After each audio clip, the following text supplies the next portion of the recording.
छोरी तिमीलाई कति नेपाली गीतहरू हेरेको छौ होइन सुनेको छौ नि त अनि त्यो गीतहरू कति गायकहरू गायिकाहरू पनि थाहा छ नि तिमीलाई होइन अनि तिमी चाहिँ यो भिडियोमा के गर भने कोही गायकको नाम लिऊ अनि त्यसले उहाँले के गाउनु भएको छ त्यो चाहिँ अलिकति भन्न सक्छौ भने भन है ल तयार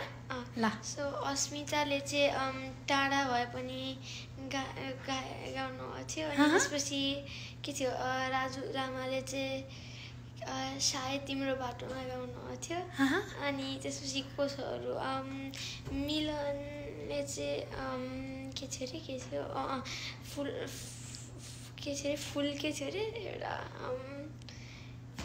के एउटा थियो नि एउटा के थियो म त्यसको नाम फुल जस्तो कि फुलको बाटो होइन त्यो अर्को थियो फुल थाहा छैन एकदम पपुलर थियो नि एउटा मोमा कति पपुलर थियो नि फुलबुट्टे साडी फुलबुट्टे साडी फुलबुट्टे साडी गर्नु थियो अनि को छ र अरू अब को छ कुन्ती मोक्तानले चाहिँ खुट्टा तान्दै गएर गाउनु भएको थियो किन त्यसरी हाँस्नु अनि के भएर भन मिलाएर सबै मिलाएर के छ र अरू के ए निमा रुमाले चाहिँ क्याट वक गर्नु भएको थियो अनि त्यसपछि के थियो नाम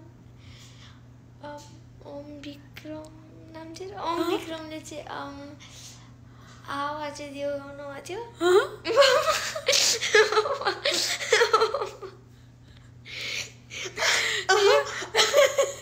यो ट्रेन्ड हो कि तिमीले कतिखेर थाहा पाउँछौ मेरो यो वियर्ड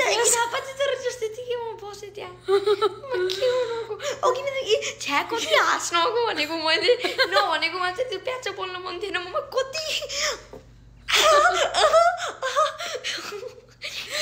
थाहा पाइरहेको थियो बहिनीसँग गरेको थिएँ मैले के भयो नि त्यसो पछि थाहा पाएँ उसले नि